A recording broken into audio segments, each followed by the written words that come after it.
அங்கேங்கண்ணா senior secondary அந்த campus நீங்க அந்த கேம்பஸ்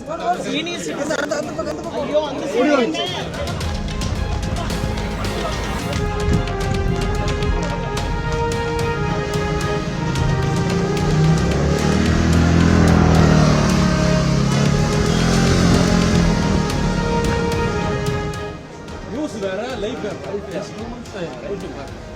சார் அங்க சென்டர் மாதிரி போயிட்டு இருக்கா பையன் ப்ளீஸ் உங்க பையன் லைஃப்னா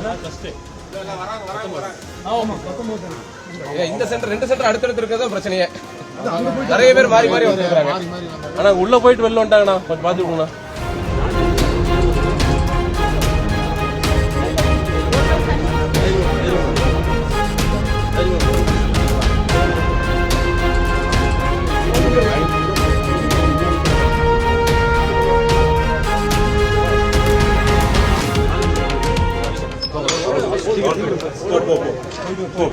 செக் பண்ணிக்கோங்க.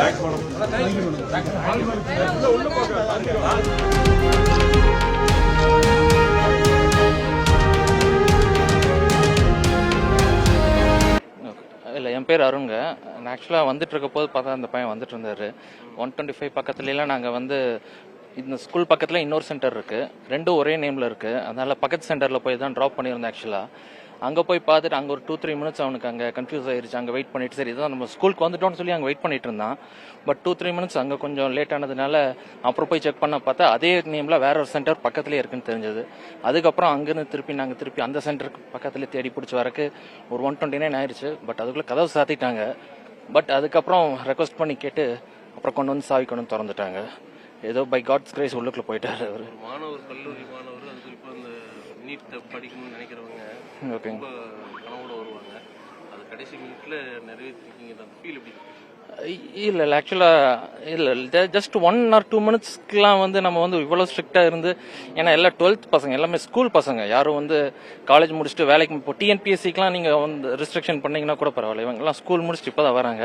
அது ஒவ்வொருத்தங்க பார்த்தீங்களா பொள்ளாச்சி, உடுமலைப்பேட்டை, பேரூர், எல்லாரும் ஒவ்வொரு ஏரியாவில் ஒரு 50 கிலோமீட்டர் 40 கிலோமீட்டர் தாண்டி வராங்க. ஸோ அவங்களுக்கு ஒரு 1 or 2 மினிட்ஸுங்கிறது வந்து நீங்கள் அட்லீஸ்ட் கொடுக்கறது ஒன்றும் பெரிய இது இல்லை ஆக்சுவலாக. ஏன்னா எக்ஸாம் 2 o'clock தான் ஸ்டார்ட் ஆகுது. பட் இங்கே 1:30 கரெக்டாக 1:30னா 1:28 1:27 சில டைம் க்ளோஸ் பண்ணிடுறாங்க. ஒவ்வொரு வாட்சுக்கு 2 மினிட்ஸ் டிஃப்ரென்ஸ் இருக்கு. அதே மாதிரி தான், ஏன்னா 1 மினிட்ல உள்ளுக்குள்ளே போகிறப்போது அவன் 1 year ப்ரிப்பேர் பண்ணி கஷ்டப்பட்டு அதுக்கு 1 லட்சம் 1.5 லட்சம் செலவு பண்ணி படிச்சு அந்த 1 minute 2 minutes எக்ஸாம் எழுத முடியலன்னா ரொம்ப ரொம்ப வருத்தமான விஷயம் அது. ஏன்னா அது நடக்கவே கூடாது, எந்த ஸ்டூடெண்ட்ஸ்க்கும் அது நடக்கவே கூடாது. இல்லை உண்மையாக இதுக்கு முன்னாடியெல்லாம் இந்த மாதிரி பல சென்டர்ஸ், ஏன்னா லாஸ்ட் இயர் ப்ரீவியஸ் இயர்லாம் பார்த்துருக்கோம். 1:30க்கு வந்துட்டு வெளியில் வந்து அங்கே ஸ்டூடெண்ட்ஸ் அழுகிறது, அவங்க பேரண்ட்ஸ் அழுகிறது, எல்லாருமே பார்த்தீங்கன்னா ஏன்னா 1 year ப்ரிப்பரேஷன், அது இல்லை 2 years ப்ரிப்பரேஷனில் இருக்கும். வந்து அழுதுட்டு அந்த 1 minute 2 minutesக்காகலாம் உட்காந்து க்ளோஸ் பண்ணிட்டு கதவு திறக்காமல் இருக்கிறது ரொம்ப ரொம்ப அது குழந்தைங்களுக்கு வந்து ரொம்ப சைக்கலாஜிக்கலாக ரொம்ப எஃபெக்ட் ஆகும். ஆன் டைம்ல நீங்க வந்துட்டீங்க, இப்போ வந்துக்கூடிய நிலைமையில பையன் எந்த மாதிரி பதட்டமா இருந்தா என்ன சொன்னா? இல்லை அது கொஞ்சம் அவருக்கு ரொம்ப டென்ஷனாக தான் இருந்தார், ரொம்ப நர்வஸாக இருந்தார். ஏன்னா உள்ளுக்குள்ள போக முடியாது.